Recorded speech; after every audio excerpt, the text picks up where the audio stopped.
9 साल देश बेहाल।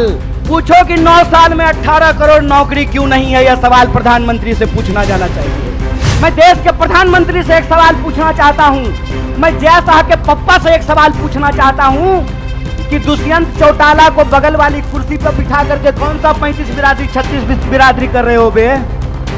कौन सी 36 बिरादरी 35 बिरादरी कर रहे हो? खेला करते हो? खेला? अरे झूठा, बेईमानी करते हो। मैं आपसे कहता हूं और आप सोच करके इस बात को बताइए, जहां धर्म होगा वहां हिंदू मुसलमान करेंगे, और जहां मुसलमान नहीं होगा वहां 35 बिरादरी 36 बिरादरी करेंगे। पहले 15 लाख ला, फिर तेरी सरकार आने की बात होगी। पहले तू हर साल 2 करोड़ नौकरी दे, फिर तेरी सरकार आने की बात होगी। पहले किसानों को ठगा, फिर जवानों को ठगा।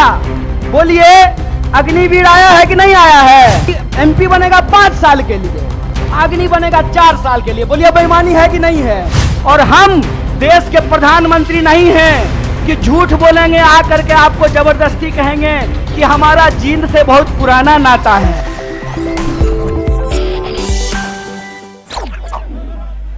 आपकी आवाज नहीं आ रही? आवाज आ रही है? आ रही? मेरी आवाज जहां तक पहुंच रही है, हरियाणा के जिंद हलके के आसपास के जिलों से आए हुए इस शहर के सभी आदरणीय बुजुर्गों का, नौजवान दोस्तों का, माताओं बहनों का, किसान मजदूर भाइयों का, दुकानदार साथियों का, नौकरी करके बिजनेस करके अपने परिवार का भरण पोषण करने वाले आप तमाम मेहनती लोगों का मैं क्रांतिकारी इस्तकबाल करता हूं, आपका हार्दिक अभिनंदन करता हूं। दोस्तों, सबसे पहले मैं हरियाणा प्रदेश कांग्रेस कमेटी के एक एक हमारे आदरणीय नेताओं का, सभी कार्यकर्ताओं का और अपने भाई जो हमारे साथ भारत यात्री थे, भारत जोड़ो यात्रा में माननीय राहुल गांधी के साथ कदम से कदम मिलाकर के चल रहे थे, भाई प्रमोद सहवाग जी का बहुत बहुत धन्यवाद करना चाहता हूं। और मंच पे हमारे बड़े भाई, नौजवानों के दिलों के धड़कन, एमपी साहब आप लोग प्यार से कहते हैं उनको, भाई दीपेंद्र जी का विशेष रूप से आभार व्यक्त करता हूं, उनको धन्यवाद देता हूं कि आज उन्होंने मुझे हरियाणा की जो राजनीतिक राजधानी है, कहते हैं जहां अड़ जाए जींद उड़ा दे सबकी नींद, तो जींद के इस धरती पर, इस पावन धरती पर आने का अवसर दिया है। इसके लिए मैं आप सबका तहे दिल से धन्यवाद करता हूं, आपको शुक्रिया कहता हूं। दोस्तों, मैं अपनी बात आपसे करूं उससे पहले हमारा और आपका एक रिश्ता है, हमारा आपका एक संबंध है। वो संबंध है मेहनत का, वो संबंध है ईमानदारी का, वो संबंध है खून पसीने का। उसके बारे में मैं एक बात आपसे कहना चाहता हूं। जब मैं बिहार से चल करके दिल्ली आया था कलेक्टर बनने के लिए, यूपीएससी की तैयारी करने के लिए, तो हमारे साथ हरियाणा के कुछ लोग रहते थे, रोहतक के, झज्जर के, चरखी दादरी के, यमुनानगर के, सिरसा के, करनाल के, अंबाला के, पानीपत के, सोनीपत के। उनके साथ रहते हुए हमने हरियाणा के बारे में बहुत कुछ जाना है। एक बार की बात है, हमारे हरियाणा के एक दोस्त ने कहा, भाई कन्हैया रोटी खा ले। तो मैंने कहा, भाई साहब दोपहर का वक्त है, हम लोग रोटी नहीं चावल खाते हैं। तो मेरे हरियाणा के उस दोस्त ने कहा, भाई हम चावल भी खाते हैं तो उसको रोटी खाना ही कहते हैं। भले तू चावल खा ले, लेकिन मैं तो यही कहूंगा रोटी खा ले तू। तो मैं समझता हूं ये जो रोटी का संबंध है वो बिहार के लोगों का हरियाणा के लोगों के साथ है। आप जो देश भर के लिए हरियाणा के मेहनती किसान चावल उगाते हैं, हम बिहार वाले उस चावल को बोते हैं, उस चावल को काटते हैं, उस चावल को बोरियों में भरते हैं। इसीलिए हमारा और आपका रिश्ता प्रेम का रिश्ता है, मेहनत का रिश्ता है, ईमानदारी का रिश्ता है, खून पसीने का रिश्ता है। और इसी खून पसीने के रिश्ते के दम पे कुछ बात मैं आपके सामने करने के लिए आया हूं। हालांकि मेरा मानना है कि जींद के लोगों को राजनीति कहने की जरूरत नहीं है, क्योंकि हरियाणा में, उत्तर भारत में देश की राजनीति अगर बदलती है कहीं तो उसकी शुरुआत जींद से होती है, उसकी आगाज जींद से होती है। और जब हम दिल्ली से आ रहे थे तो आते हुए ही हमको इस देश के प्रधानमंत्री की बेईमानी की निशानी देखने को मिली। और वो बेईमानी की निशानी क्या है?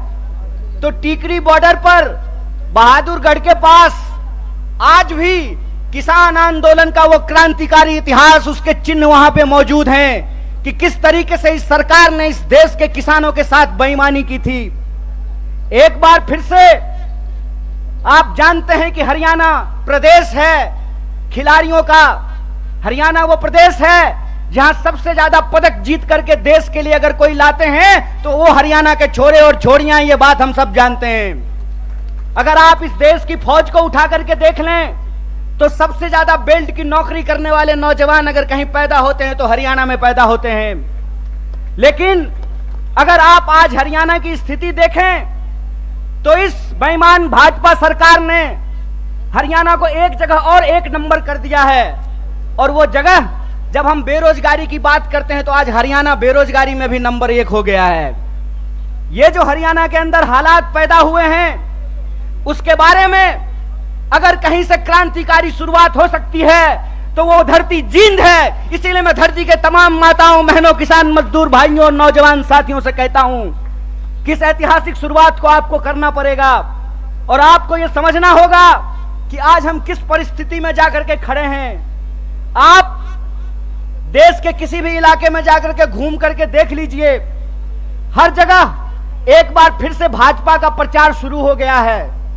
जब मैं रास्ते से आ रहा था, रोहतक के पास मुझे जींद की तरफ मुड़ना था तो एक दीवार पे लिखा हुआ था, फिर एक बार मोदी सरकार। मैंने अपने दोस्त को कहा, भाई गाड़ी रोक, मार्कर से इसके बगल में लिख देता हूं जहां लिखा हुआ है फिर एक बार मोदी सरकार। पहले 15 लाख ला, फिर तेरी सरकार आने की बात होगी। पहले तू हर साल 2 करोड़ नौकरी दे, फिर तेरी सरकार आने की बात होगी। पहले तू किसानों की आमदनी दुगनी कर, फिर तेरी सरकार आने की बात होगी। पहले तू हरियाणा, जिसको बेरोजगारी में तू 1 नंबर बना दिया है, यहां रोजगार में 1 नंबर हरियाणा को बना, फिर तेरी जो है सरकार आने की बात होगी। हमारी सरकार नहीं है हरियाणा में, लेकिन श्रीमान भूपेंद्र हुड्डा साहब जब हरियाणा के मुख्यमंत्री थे, और मैं कहता हूं खाए हुए शरीर को और नहाए हुए शरीर को गवाही देने की जरूरत नहीं होती है। अरे प्रमोद भाई को देख के कोई कह देगा कि खाए पिए परिवार से हैं, कह देगा कि नहीं कह देगा? तो कहते हैं खाए हुए शरीर और नहाए हुए शरीर को गवाही की जरूरत नहीं होती है। आप बहादुरगढ़ के जितने इंडस्ट्रीज लगे हुए हैं वहां से चलना शुरू कीजिए जींद की तरफ, आपको रास्ते में फुटवियर पार्क मिलेगा। मिलता है कि नहीं मिलता है? एशियन पेंट की फैक्ट्री मिलती है कि नहीं मिलती है? दोनों तरफ छोटे कल कारखाने मिलते हैं कि नहीं मिलते हैं? ये सब हुड्डा साहब का दिया हुआ है। और मैं आपको याद दिलाता हूं, 5 किलो चावल पे खुश मत होना मेरे दोस्तों। आपका हक था कि सबको 100 गज जमीन देने की भी बात है तो इस सरकार से पूछना चाहिए कि जमीन कहां है। भाजपा की बांटने वाली राजनीति को आपको समझना पड़ेगा। आपको यह समझना पड़ेगा कि भाजपा की राजनीति नफरत पे चलती है, भाजपा की राजनीति बेईमानी पे चलती है, भाजपा की राजनीति लोगों को आपस में लड़ा करके लूटने पे चलती है। दरअसल भाजपा का इतिहास इस देश से गद्दारी का इतिहास है। इस बात को याद रखिएगा, इस बात को याद रखिएगा कि भारतीय राष्ट्रीय कांग्रेस महात्मा गांधी की पार्टी है जो हंसते हंसते अपने सीने पे गोली खा लिए थे। और भाजपा का इतिहास नाथूराम गोडसे का इतिहास है। इस बात को याद रखिएगा। और इसीलिए मैं आपको कहता हूं कि जिस तरीके से अंग्रेज हमारे साथ करते थे, फूट डालो और राज करो, उसी तरह से भाजपा आज कर रही है, फूट डाल रही है और इस देश पे राज कर रही है। मैं आपसे एक सवाल पूछना चाहता हूं। आज 10 साल भाजपा की राजनीति को होने को है। 9 साल देश में भाजपा की राजनीति पूरी हो चुकी है। हरियाणा का चुनाव भी लोकसभा चुनाव के वक्त में होता है, लोकसभा चुनाव के ठीक बाद होता है। आज 9 साल पूरे होने को हैं। मैं सवाल आपसे पूछता हूं, और मैं बाहर से आकर के आपको यह बात समझाने वाला नहीं हूं। आपको यह बात अपने सीने पे हाथ रख करके समझना पड़ेगा कि भाजपा यहां आकर के कौन सी राजनीति की शुरुआत की। भाजपा यहां आकर के 35 बिरादरी और 36 बिरादरी करना शुरू किया कि नहीं किया? हाथ उठा करके बताइए, किया कि नहीं किया? किया ना। तो मैं नड्डा से एक सवाल पूछना चाहता हूं, मैं देश के प्रधानमंत्री से एक सवाल पूछना चाहता हूं, मैं जय शाह के पप्पा से एक सवाल पूछना चाहता हूं कि दुष्यंत चौटाला को बगल वाली कुर्सी पर बिठा करके कौन सा 35 बिरादरी 36 बिरादरी कर रहे हो बे? कौन सी 36 बिरादरी 35 बिरादरी कर रहे हो? खेला करते हो? खेला? अरे झूठा, बेईमानी करते हो। मैं आपसे कहता हूं, और आप सोच करके इस बात को बताइए, जहां धर्म होगा वहां हिंदू मुसलमान करेंगे, और जहां मुसलमान नहीं होगा वहां 35 बिरादरी 36 बिरादरी करेंगे।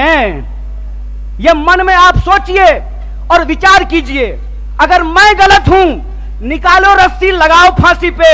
अगर तुम गलत हो तो लोकतंत्र में तुम्हारी बेईमानी का भी एक एक हिसाब लिया जाएगा। इस बात को याद रखना, इस बात को याद रखना कि इस देश के अंदर जब लोग न्याय की बात करते हैं, जब लोग अपने हक की बात करते हैं, जब किसानों की आमदनी दोगुनी करने की बात करते हैं, जब नौजवानों को 2 करोड़ नौकरियों की बात करते हैं, महिलाओं के सम्मान की बात करते हैं, इस देश में गरीबी को कम करने की बात करते हैं, तो आप उसको देशद्रोही बोलते हैं। और आपके बंटवारे की राजनीति में अगर कोई शामिल हो जाए, कोई धर्म के आधार पर देश को जो लड़ाने की राजनीति है उसका हिस्सा बन जाए, जो समाज को जात के नाम पे लड़ाने की राजनीति है उसका हिस्सा बन जाए, तो जब बाहर थे तो विरोधी थे और आपके बगल में आकर के बैठ गए तो माला पहनाते हो रे बेईमान।